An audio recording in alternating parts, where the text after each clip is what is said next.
మన మధ్యలో గుంటూరు పట్టణంలో అద్భుతమైన పరిచర్యలు కొనసాగిస్తున్న కృపా మినిస్ట్రీస్ వ్యవస్థాపకులు మాథ్యూ గారు ఉన్నారు. దైవ సందేశానికి ముందు వారు ప్రార్థన చేసి సేవకునికి సమయాన్ని అప్పగిద్దారు. అందరూ వినయ భయభక్తులు గలవారై కండ్లు మూసి తలలు వంచండి. ప్రార్థన ప్రార్థన ప్రార్థన.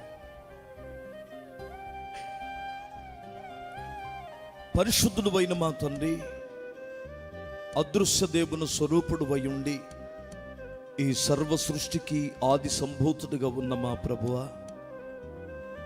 నీ భక్తులైన ప్రజలు మీ అమూల్యమైన రక్తములో విమోచించి ఇంత విస్తారమైనటువంటి సమూహాన్ని ఇక్కడికి సమకూర్చారు నాయన.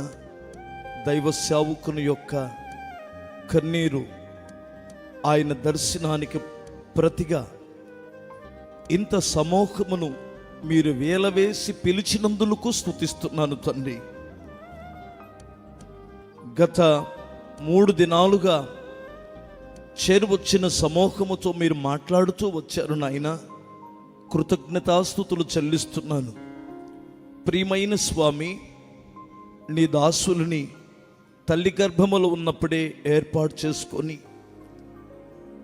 ఒకనికి వేవేల మంది సేవకులుగా మీరు సిద్ధపరిచి అందులో నుండి నాయకులని అద్భుతమైన సమర్థవంతమైన పరిశుద్ధాత్మ చేత నడిపించబడుతున్న 5 సేవకులని మీరు ఏర్పాటు చేసుకొని ఇంత మహిమకరంగా ఈ యొక్క పరిచర్యను నడిపిస్తున్న మా తండ్రి, మీకు కృతజ్ఞతాస్తుతులు నాయన.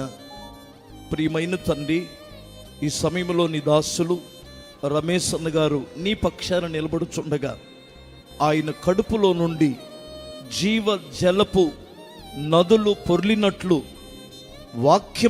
వాక్య ప్రవాహం ప్రజలను తడపనివ్వండి నాయన. ప్రతి మాట ప్రజల హృదయాలను మండించనివ్వండి. ఈ రాత్రి ఏ స్థితిలో వచ్చారో వారి స్థితులు మీరు జ్ఞాపకం చేసి వారి స్థితిగతులను మీరు మార్చండి నాయన.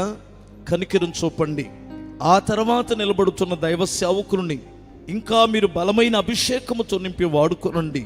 మా అందరి ప్రాణములను నీ వాక్యము చేత తెప్పరిల్ల చేయమని యేసుక్రీస్తు నామమును అడుగుచున్నాను తండ్రి. ఆమేన్ ఆమేన్. ఈ మంచి సమయం ఇచ్చిన అన్నకి నిండు వందన దైవజనులు.